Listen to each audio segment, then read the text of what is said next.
husband's boss saying that my husband had had a heart attack and had been transported to the hospital. When I went to that hospital, they were in process of airlifting him to another hospital, and I had to go home and get our 4 kids, aged 13, 12, 6, and 1, to meet him there. During the flight, his potassium levels dropped and he went into a coma. And he stayed in that coma for 10 days, during which doctors and nurses, they had 2 teams working round the clock to save his life. His heart couldn't get beating again. He actually had to have a balloon pump inserted to keep the blood flow going, and because of that, he ended up having his leg amputated. There were several health problems after. There was a lot of surgeries after. He came finally out of the coma. No brain damage, all glory to God on that. Yes. Perfectly healthy. But the thing is, why I say he would have died if he had been on Obamacare at the time, we had top-notch private insurance provided through our employer, my husband's employer, and the nurse that we met up with a few months later said that had we been on Medicaid or Medicare, some kind of government-run insurance program, day 3, they would have pulled the plug. They would have done a let-and-see type of situation to see what could happen. Wow, so that actually does happen, and that would have happened under Obamacare, she's saying? Well, if Obamacare had been in effect at the time, it would have been a government-run program where they picked and chose what care to give him. And she said that there was no way they would have provided the 2 teams of intensive care service around the clock. Wow. Even though the president at the time, President Obama, was calling these so-called private insurance companies evil. Remember that? I do remember that, and that's the thing that has really nagged at my husband and I for years since Obamacare has gone into effect. Everything that Obama said was happening at the time didn't actually happen with insurance until the passage of Obamacare. That's when we started getting our high deductibles, our co-pays that were out of the world. We couldn't choose the doctor. We had to switch medical providers. All that stuff happened after the fact. Wow. So the amputation, the helicopter ride to the hospital, the ambulances, how many days was he in the hospital, did you say? Oh, he was in the hospital in a coma for 10 days, but then he had about 30 days total in the hospital. Wow. Then he had months of home health care. And I read you only had to pay $1,200? $1,200 for the helicopter airlift. It was unbelievable. So were things better then than they are now for our country? Oh, definitely better. Definitely better. Cheryl, private market. I'm glad your husband's still with us and there to help you raise those 4 beautiful children. Thank you so much for being with us and telling us your story. Thanks, Ainsley. You're welcome. Have a good one. All right, don't mess with Texas. Sanctuary cities now banned in the Lone Star State. And our next guest is the man who signed that controversial new law. Governor Greg Abbott's going to join us. That particular terror takedown. And it's the newest tool to stop truck bomb attacks, and apparently it's very effective. Watch this.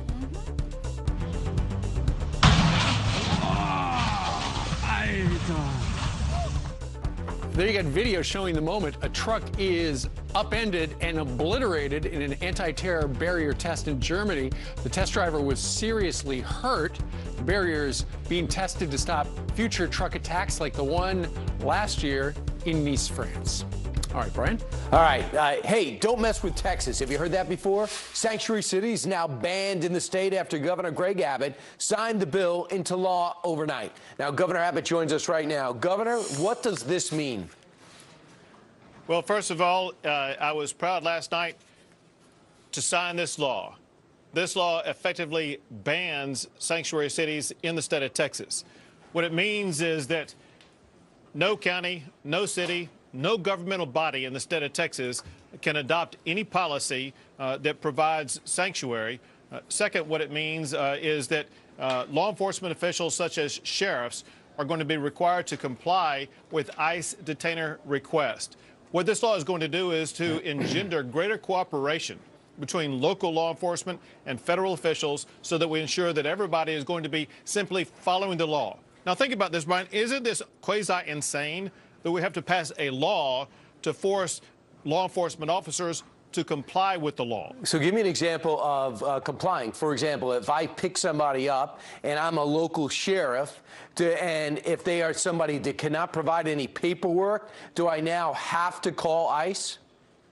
No, sir. That is not what the law says.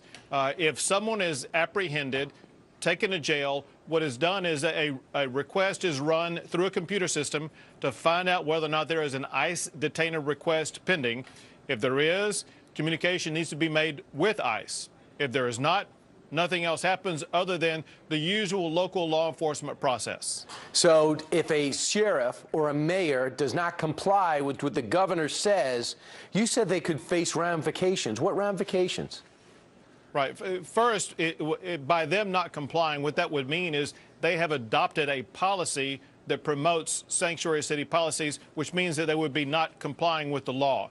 If they do promote sanctuary city policies, what it means is they could be subject to jail time. It means they could be subject to being removed from office. It means that their city or county could be subject to fines and penalties of up to $25,000 per day. Wow. So here's what Sylvia Garcia says. She's a state senator. She says, quote, "I'm afraid this legislation will lead to harassment and profiling of Latinos. And this is the last thing any of us would want. This bill would go from a broken taillight to a broken family to a broken faith in our system." Does she have legitimate concerns? That is nothing but wild rhetoric that's divorced from reality. First, remember this. And that is the people who are coming into the United States, especially across the border in Texas, are coming not just from Mexico. In fact, most of the people coming across the border in Texas are not from Mexico. They're from people around the entire globe. So this has nothing whatsoever to do with those who are Hispanics, point one. Point two, most of the Hispanics who are in the state of Texas are here legally, and they have absolutely nothing to worry about.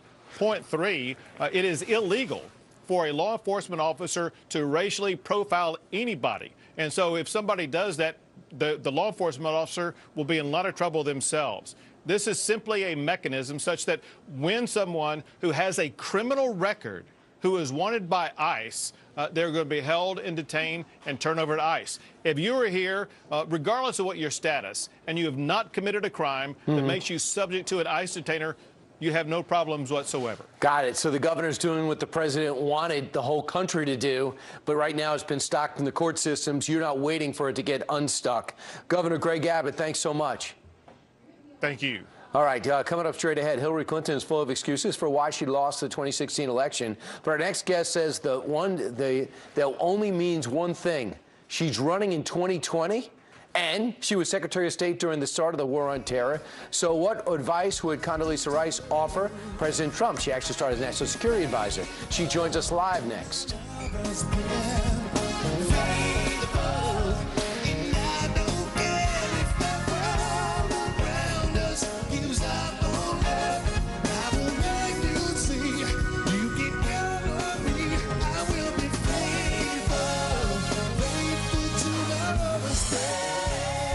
Fill my shoes. Well, first of all, he was a terrific CEO, but he was an oil man. And oil people know the world like other people don't. They have to make long-tail investments in really difficult places. They have to deal with difficult people.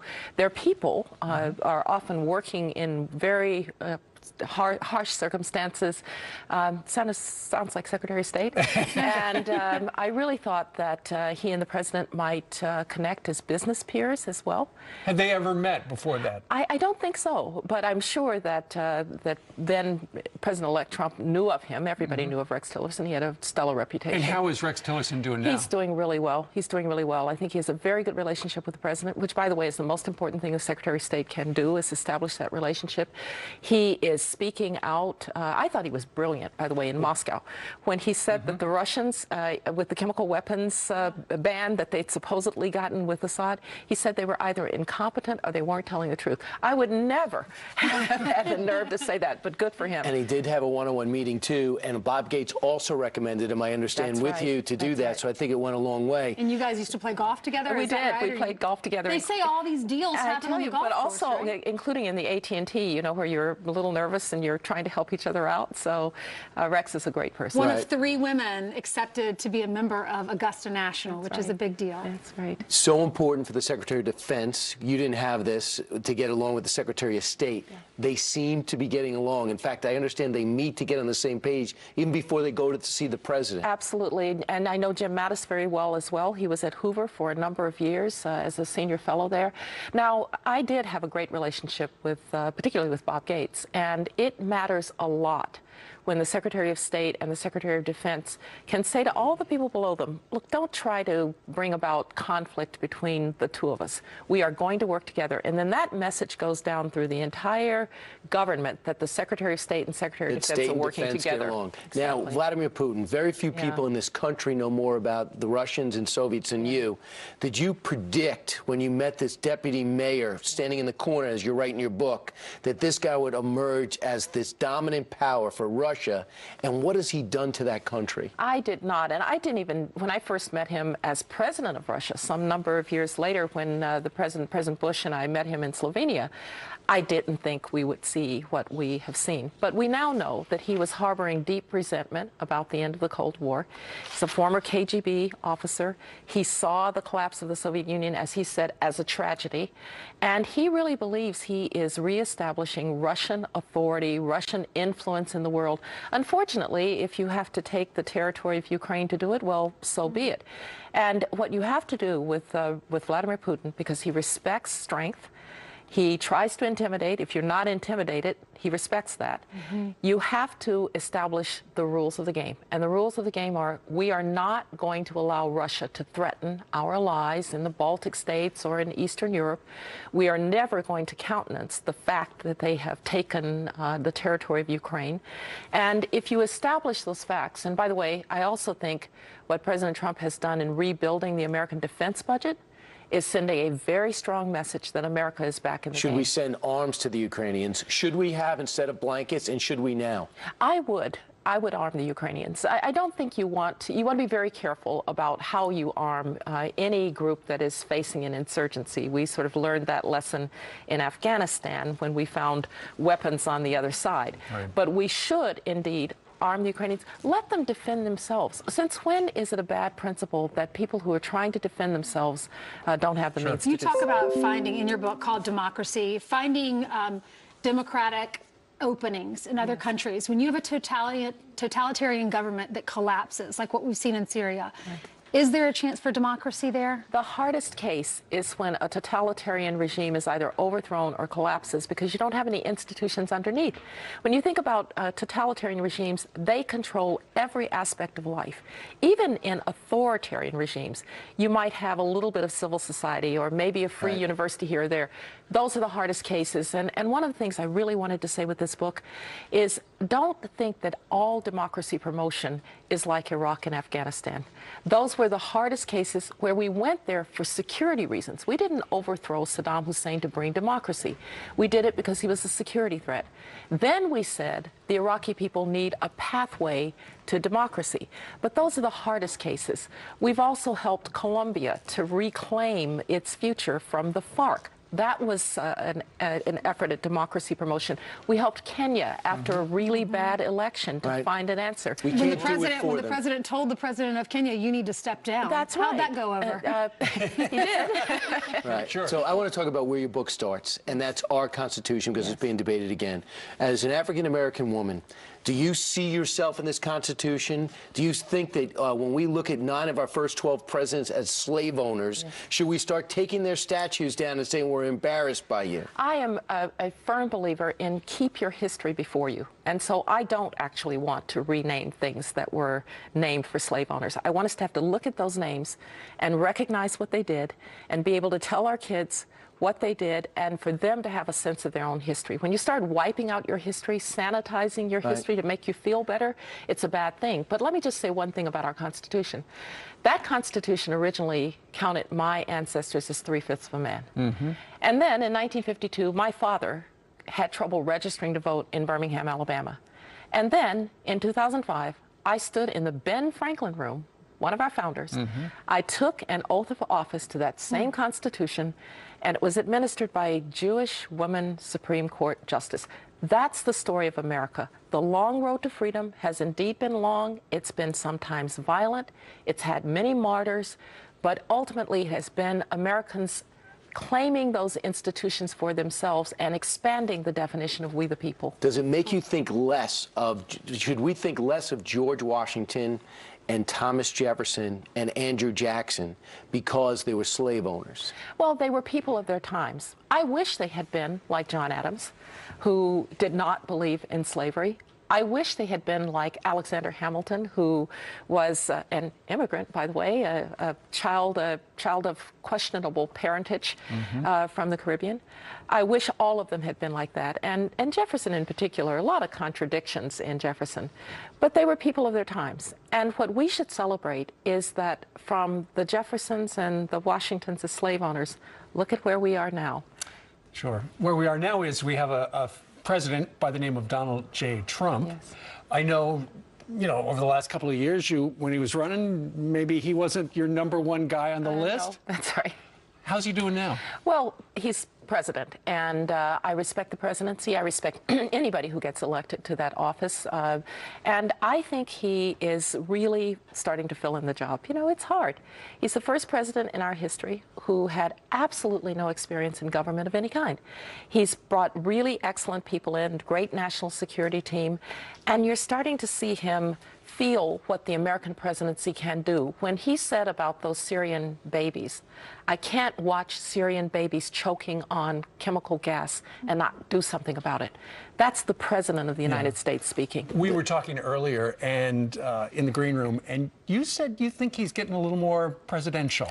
Well, I think he's really feeling the weight of that office. When you walk into the Oval Office and you've got Abraham Lincoln on the wall, and he saved the country from the dissolution of the Civil War. And over there's George Washington, who, despite the fact that a third of his troops were down to smallpox, he managed to win the Revolutionary War. And then there is a Democrat like Franklin Roosevelt, who rallied the people to defeat Adolf Hitler. And so you feel the weight of that presidency. You're sitting behind Roosevelt's desk. I think you see it. And the American presidency is the most special institution in all of human history. And the person who occupies it has to be about the presidency, not just about himself. Right. And do you think that, are you surprised that you saw President Bush, a lot of blowback on President Bush. Yeah. Are you surprised about the volume of pushback on this president? Well, it has been louder than any in my experience. And maybe it's partly the fact that it was an unusual election of someone who had not been in office. It came out of a very important moment in our history. Someone has called it, a friend of mine, the "Do You Hear Me Now" election. People who felt that they were not being served by their institutions. And so perhaps it exposed some of the divisions in our country. And, we all talk about divisions, but let's remember, and I hope what we'll get to, is that America is an idea. It is not nationality, religion, ethnicity. It's an idea. And that idea is, you can come from humble circumstances and you can do great things because the founding fathers promised you life, liberty, and the pursuit of happiness. And one reason that I wanted to write this book is I wanted Americans to start with our own story of struggle. Absolutely. To make that right. But then to recognize that we're at our best when we also stand for that for others. It can't be true for us and not for them. That you were talking about taking the oath. Are you planning on running for president one day? Oh my goodness, no. I don't. Definitely no. I do not have that DNA. You gave it some thought, though. Well, doesn't everybody? But no, I ran for president of the Rice family, and that's good enough. I won at age 4. And you're doing great stuff at the Hoover Institute. This is an incredible book, and I'll talk to you more about it on radio. You bet. In a short time. Congratulations. Thank you. Thank you, Dr. Rice. Thank you. Thanks very much. All right, straight ahead on this Monday, Hillary Clinton full of excuses for why she lost in November. I was on the way to winning until the combination of Jim Comey's letter on October 28th and Russian WikiLeaks. By saying that, our next guest says it could only mean one thing. She's running again in 2020. Plus, we're celebrating National Pet Month with these adorable and adoptable dogs. Brian, you need another one. No, Will Condoleezza Rice adopt a dog on television. It's never been done before.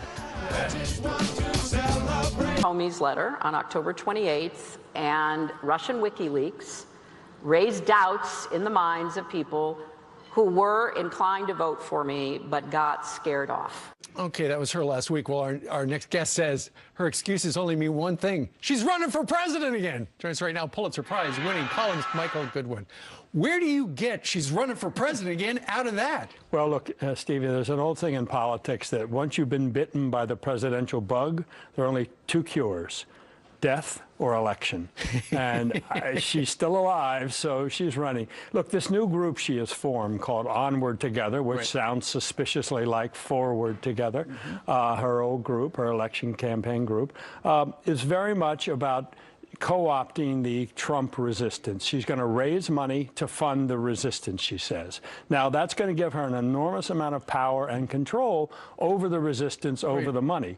And I think that right now the Democratic Party is demoralized and divided, defeated across the country, state elections as well. They don't have a clear leader, and I think she very much wants to be the leader. And let me just take one more point. Now, if she's the leader of the Democratic Party, do you think she's going to do this for Andrew Cuomo or Cory Booker's presidential campaign? Of course. So ultimately, I think she's setting herself up to be the 2020 nominee. But if she is the resistance, that was her argument last time. I'm not Donald Trump. Elect me president. That didn't work out. It's a very good point. And when you hear her make those comments about I would have won if it weren't for Comey, if it weren't for Russia, it's a very tired argument. And I think she's going to have to be a different person if she's going to win the election. And then you had Jen Psaki, who worked in the Obama White House, say over the weekend, the perception of her was baked into the cake for about 10 years. Yeah. So it's like we knew what she was going to be like when she ran, and we got what we thought we were going to And 6 months later, here she is again, repeating the arguments as though, as you say, I'm not Donald Trump. Look, the Democrats are lost right now. They are continuing to make that same argument that she made. We're not Donald Trump. And it's getting them nowhere with the public. A recent poll shows 67% of Americans think the Democrats are out of touch with the country. Real quick extra question. Who is the leader of the Democrats right now? Well, there is no one. I mean, you have Tom Perez running the Democratic National Committee. Well, then she should move right in. That's exactly it. There's no obvious candidate for 2020. There's no real leadership in the Senate. I mean, it's very much about following Bernie Sanders and the rabble. So there's no leadership in the party overall. I think she is aiming for that vacancy. All right, Michael Goodwin, thank you very much. He's got My a great pleasure. column on that at NewYorkPost.com. Michael, thank you very much. All right, straight ahead, we are celebrating National Pet Month with a pet fashion show. That dog looks delighted. ChemDry and Best Friends have partnered up to help support rescue pet adoption. And ChemDry is committed to donating $25,000 to Best Friends to support rescue pets and help them get more pets adopted and help all pets have a healthy home. That's wonderful. All right, Eric, tell us what pets we have here. All right, Who's up for adoption? starting over here, we have Bentley, and he is a pit bull terrier type dog. Do we want to see him walk the green carpet? Shannon, do we want to have Bentley walk? Let's see him, because we got to get him a home. Now, he's a puppy, so he's got a lot of energy. His name is Bentley? Bentley, I love just that. like the luxury car. Yes, that is Bentley. What's on his face? And ChemDry, That's called a gentle leader, and it's just to help him not bite people. No, it's actually not about biting. It's more about the leash. Oh, okay. Yeah, it's more about the leash. So, and next we have I don't even know the kitten. We have Wilbur, the kitten. Wilbur the kitten. Wilbur is also, you can see Wilbur's pretty chill here with all the dogs this morning. Wait, who's walking who? Thanks, Hiromi. That's Wilbur. And next we have Bradley. I love Bradley. Bradley is Sweet pea. is 7 years old, and he's a Shih Tzu mix. Thanks. And Bill, when you talk about ChemDry, you talk about all green, right? You're talking about green and being healthy for animals. Exactly. ChemDry has green certified products. We're actually the world's largest carpet and upholstery service, but our mission is to use green products. They are flooding some of these town halls as the high-stakes showdown over replacing Obamacare faces the next test in the Senate. Hope you had a great weekend. I'm Bill Hemmer. Good morning. Welcome here to America's Newsroom. What's happening, Shannon? Good Monday morning to you, Bill. I'm Shannon Bream. The White House says something needs to be done to counter the Obamacare death spiral.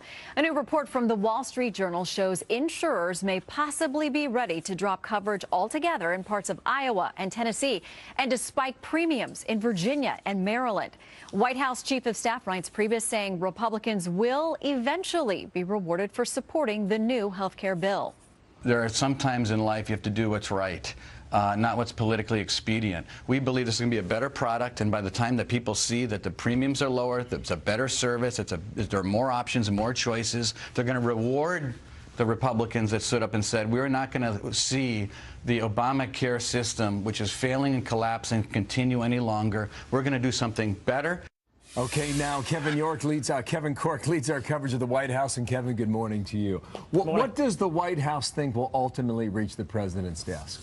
Well, I think there's some cautious optimism, but I think there's a lot of pragmatism here, Bill. Listen, they understand that there's very little chance that what the House was able to push over the finish line on what the White House would clearly describe as a triumphant Friday is going to resemble very much of what the Senate will ultimately get to his desk. Let me share just a bit of what the president tweeted over the weekend and talking about, again, this idea that Obamacare is failing and now's the time to do something. He tweeted this on Sunday. Republican senators will not let the American people down. Obamacare premiums and deductibles are way up. It was a lie and it is dead. So what's the guy responsible for crunching the numbers think about that?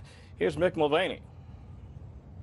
One of the promises we're making to people is that the health care that we will be providing will actually be sustainable and be there. One of the stories I think that isn't getting nearly enough coverage is the fact that Obamacare is already failing in places like Iowa, and I think even Virginia found out this week they won't have coverage in some places. So one of the big pushes that we're making is we are going to provide a system that is actually sustainable and can survive and provide health care.